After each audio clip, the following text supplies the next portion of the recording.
వల్లిలో ఆదిత్యునికి భక్తులు సూర్యకిరణాలు రెండో రోజు నిరాశపరిచే వాతావరణం అనుకూలించకపోవడంతో ఆలయంలోని మూల విరాట్ను సూర్యకిరణాలు స్పృశించలేదు.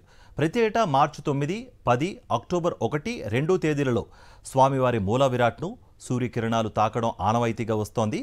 నిన్న సూర్యకిరణాలు స్పృశించకపోవడంతో రెండో రోజు సైతం సూర్యకిరణాల స్పర్శను చూడడానికి ఆలయానికి భారీగా భక్తులు తరలి వచ్చారు.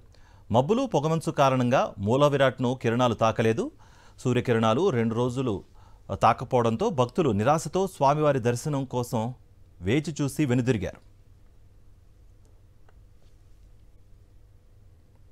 శ్రీకాకుళం జిల్లా అరసవల్లిలో ఆదిత్యునికి భక్తులు సూర్యకిరణాలు రెండో రోజు నిరాశపరిచే వాతావరణం అనుకూలించకపోవడంతో ఆలయంలోని మూల విరాట్ను సూర్యకిరణాలు స్పృశించలేదు.